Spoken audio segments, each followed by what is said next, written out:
Thank you, Mr. Chairman. Bismillah ar-Rahman ar-Rahim. Wassalatu wassalamu ala ashraf al-mursalin. First of all, I would like to thank Professor Mahdi Shakhar for inviting me to give this talk. But it's very classic and very basic kind of talk. But I accepted the challenge from Dr. Mahdi. We have an experience with calcification and calcification development as we are running one study at Tanta University. So inshallah, I hope it just delivers the message as Dr. Mahdi expected me to do. First of all, I just give an agenda for my talk today, like an overview. Dr. May, by the way, just covered most of the aspects related to the basics of vascular calcification. So I'm going to skip it throughout my presentation. So I'd like just to go very directly to my topic, which is calcification inhibitors and their therapeutic potential and therapeutic implication in clinical practice, and then I'm going to conclude. As we all know, that cardiovascular complications are the leading cause of death in patients with chronic kidney disease, and vascular calcification is highly correlated with the cardiovascular morbidity and mortality. And of course, it's related to the traditional risk factor like diabetes, aging, and other risk factors. The prevalence of vascular calcification increases steadily throughout the stage from 1 to 5, as we will know, because the pathogenesis and pathology will differ from one stage to the other, and it reached their maximum at stage 5 patient on dialysis. The KDIGO International Clinical Practice Guidelines suggest that chronic kidney disease, stage 3 to 5, and patient on dialysis with known vascular and valvular calcification not to be considered as having the highest possible cardiovascular risk. And precipitation of calcium salts in the vessel wall and the biological events at the cell levels leads to vessel ossification. And this is the vessel, the normal vessel, okay, surrounded by smooth muscles, and vascular smooth muscle. And when vascular calcification happens, this is the scenario. The vascular smooth muscle will be replaced by kind of ossification or osteoplasm. So it will show this ugly picture that we would not like to see, including calcific uremic arteriolopathy or calciphylaxis or annular vascular calcification for the aortic valve. Again, they include in area in the vessel of the body, including the peripheral vessels of the hand and the aorta, and this is the visible calcification, and of course is the annular calcification of mitral and aortic valve.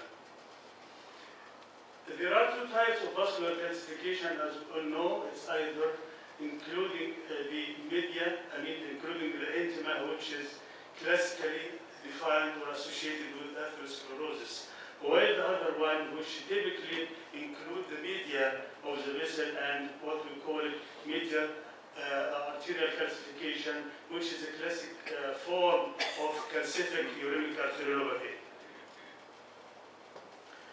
The two mechanisms for vascular calcification are ectopic osteogenesis and elastin degradation. And this is a classic scenario. Dr. May talked about it in just regarding the mesenchymal cells, which is being differentiated either to adipocyte or chondrocyte or vascular smooth muscle cells. And by some enzymes, we call it transcription factors, will lead to transformation of these cells into osteoblasts by a phenomenon we call it phenotypic switching. And in the presence of either promoter or calcification, then calcification will happen. The promoters of calcification will allow the vascular calcification to happen, while the negative regulator or calcification inhibitors will allow the vessels, the vascular calcification to be inhibited. And there are the numerous calcification inhibitors that could be involved. And this is a classic scenario, as I mentioned, and we reach here to this point, okay? This osteoclast or osteochondrocyte, whatever, then in the presence of this promoting factor, either hypercalcemia or hyperphosphatemia, together with aging, together with diabetes or inflammation, then the cells will be enlarged into the vessel. And inside the vessel, this chondrocyte will be deposited into matrix vesicle, and then this matrix vesicle, in the presence of inducer or inhibitors of calcification, will form vascular calcification. And this is the typical term or typical form for the vascular calcification. The presence of all of these factors involved in the vascular calcification, which promote vascular calcification, and in the meantime, loss of the inhibitor, including, for example, Fit1A, matrix MGB or carboxylic glutamine, or osteoprotein or pyrophosphate. These are the natural inhibitors. If lost, then calcification will happen. Again, this is going to be a repeat, so I will skip it. So now I'm going to skip directly to the calcification inhibitors that I'm going just to highlight very briefly. I know it is numerous and myriad, so I'm going to talk very briefly about each one in just a very simple manner. For example, fibroblastic growth factor, which I'm going to start with. Fibroblastic growth factor is a phosphaturic hormone, as Dr. Mai said, produced by osteoblasts and the osteocytes, and is associated with co-receptor clothogene or clothoreceptor. So for the fibroblastic growth factor to work, then it has to be the clothogene, which is normal in normal physiology or normal phenomena. It will just prevent calcification. Okay, so in case of, for example, chronic kidney disease, this clothogene will be deficient, which allows the fibroblastic growth factor to just be upregulated and to be much upregulated and much expressed and induce vascular calcification. And abrogation or deletion of fibroblastic growth factor 23 gene in mice, okay, produce phenotype associated with severe hyperphosphatemia, high vitamin D, and excessive calcification of the abdominal aorta. Again, in clinical practice, patient with stage 5 on dialysis, the plasma concentration of fibroblastic growth factor 23 is at least 20 times. So what's going on? So it is just this fibroblastic growth factor. It's either, we call it as I just quote this term from Dr. Muhammad Nasrallah. He usually said it is like an devil and angel at the same time. So it is an evil angel at the start, but later it's going to be transformed into devil. So how does it come? Okay, so fibroblast, when it gets elevated, it's an independent risk factor for end-stage renal disease with relatively preserved kidney function and mortality. So at the start of the chronic kidney disease, from stage 3 to 4, it will be very beneficial, but later it will be much harmful. The increase in the fibroblastic growth factor 23, particularly in stage 5D, mainly reflect augmented synthesis of the agonist. The agonist is the fibroblastic growth factor itself, with deficiency of the substrate, which is clothogene, as I mentioned before, then there is some sort of resistance as the receptor, or the receptor defect, which may potentiate the effect of fibroblastic growth factor and induce vascular calcification.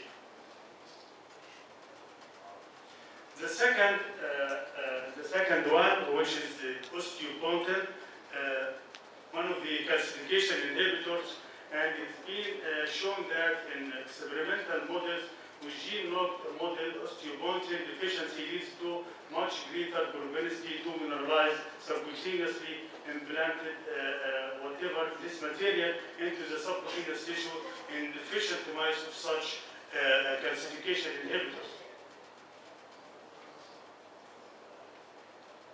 And the second one that we're actually working on nowadays at Atlanta University, which is osteoprotein, which is one of it's a soluble protein of the tumor necrotic factor receptor superfamily, and it is classified as an osteoclastogenesis inhibitor factor by name, so it is inhibiting for osteoblast activity. And endogenous osteoprotein promote mineralization in the skeletal bone, but prevent mineralization in the vascular tissue. Osteoprotein is a decoy receptor. What does it mean by decoy? It's kind of khada, by deceiving. Okay, this decoy receptors for receptor activation of the nuclear factor kappa B ligand, or what we call it rankle, as a fundamental mediator for osteoblast maturation. Therefore, neutralization of the rankle by osteoprotein impaired osteogenesis at both the bone and the vascular levels. And in vivo trials and experimental models, it was found that osteoprotein deficient mice exhibit medial calcification. So deficiency of such one osteoprotein-induced vascular calcification. However, it was found also that osteoprotein excess or overexpression may induce also some sort of vascular calcification. The problem or the mechanism, the underlying mechanism of such phenomena, it's just a positive correlation between vascular calcification and excess osteoprotein. It may be some sort of compensatory mechanism. The vascular calcification happens, then more osteoprotein increased or overexpressed to compensate for such calcification. The fourth one, which is matrix gamma carboxyglutamic acid protein, or what we call it M-gala protein. Okay, this is one of the protein produced by the chondrocyte and vascular smooth muscles, and it acts as calcification inhibitor, probably by directly inhibiting calcium precipitation and crystallization. And similarly, mice deficient of such kind of material shows intensive medial calcification. And this is very important for this material to work, for this gamma carboxylation of this matrix material happen or occurred, or this needs vitamin K to be performed. Therefore, vitamin K may have an therapeutic implication for patients with vascular calcification as follows. As you see here, vitamin K-dependent reaction is essential and the fundamental step for activation of MGD and for the protein inhibiting the calcification process. Therapeutic potential for vitamin K interference with the vascular calcification may be associated with giving vitamin K, simple vitamin K that we give vitamin K1 conacure or any other form of vitamin K. And this study actually showed that supplementation with vitamin K1 for 3 years halted the progression of vascular corneal arterial calcification in a study in a healthy elderly adults. Not necessarily to be chronic kidney disease or chronic renal failure, but it is very essential and very important to have such a kind of study to give very cheap material to prevent vascular calcification. And now we come to one of the most very important. 5 minutes. Yes, I need this 2 minutes only, inshallah. Which is vitamin A, or one of the very essential and very basic calcification inhibitors discovered ever in the process of vascular calcification. And the vitamin A is an abundant serum glycoprotein produced in the liver, and when taken up by the vascular smooth muscle cells, vitamin reduced calcification of the matrix vessels. And the relevance of vitamin A as calcification inhibitor is optimized by the observation of vitamin knocked out mice. I mean, mice deficient of such kind of material of vitamin, and it was found that these mice showed extensive ectopic vascular calcification. And low serum fitwin concentration inversely associated with the presence of vascular calcification in chronic kidney disease patient. Serum fitwin A in chronic kidney disease also is mainly present as the fitwin mineral complex. بمعنى ان هو في free part of the fitwin and complex part of the fitwin.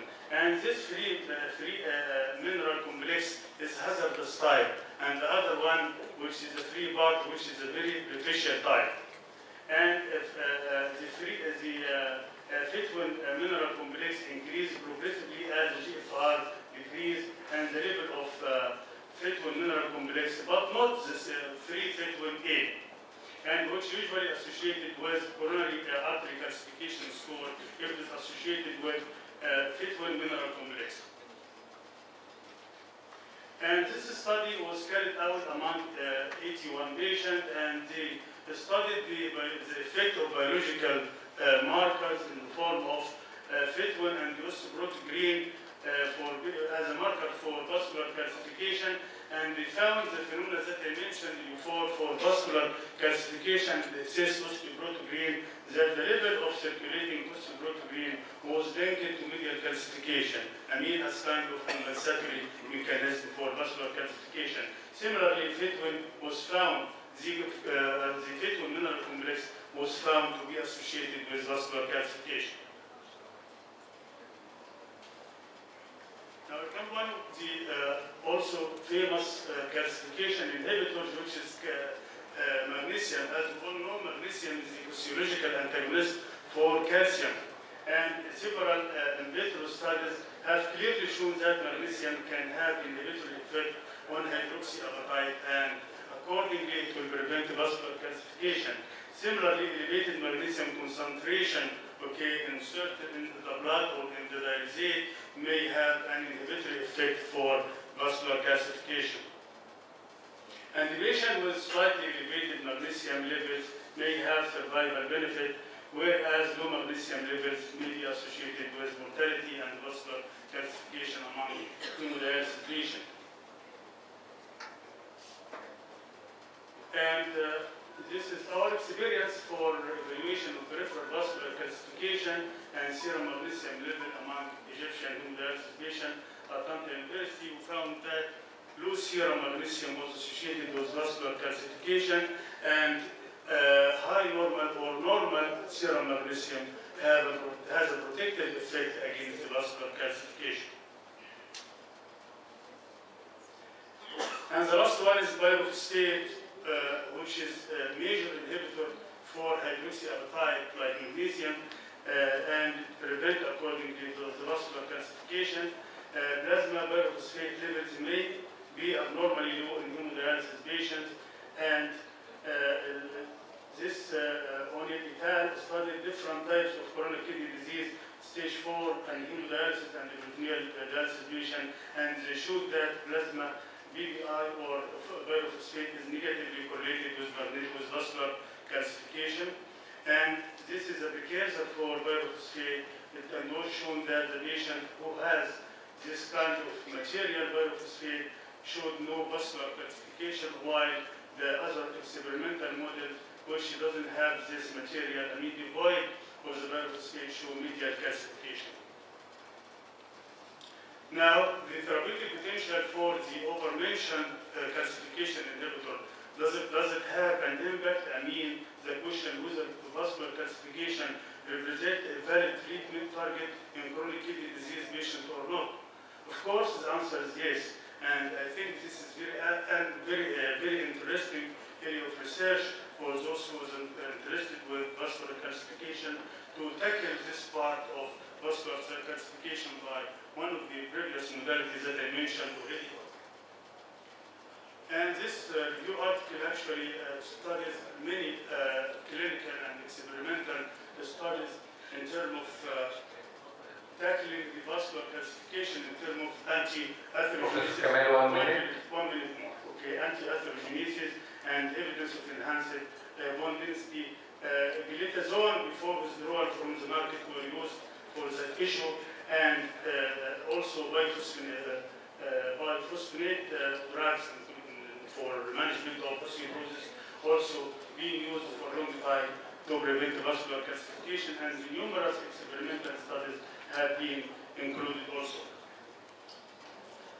And this is a single study actually about osteoporotic green whose rapid and sustained inhibition of bone resorption independent of their effect as vascular calcification inhibitor also. And now I just came to my conclusion is that vascular calcification is a powerful risk factor for cardiovascular disease among the chronic kidney disease patients, and transforming the vascular smooth muscle cell is very essential step. Transformation for this is very essential step for vascular calcification. And the process is accelerated in a setting of high calcium, like phosphorus, and abnormal bone remodeling in patients with dialysis. And Dr. May talked extensively about phosphorus management as a key process for vascular calcification. And deficiencies in circulating or locally produced inhibitors for calcification or relative absence of the inhibitors for given levels for calcium or phosphorus modulate vascular calcification. Finally, innovative clinical trials and drugs should be just targeted for management of vascular calcification, and it should include one of these previous natural inhibitors like FIT1, osteoprotein, and osteomotin, and other modalities of vascular calcification inhibitor should be involved in this in the future researches for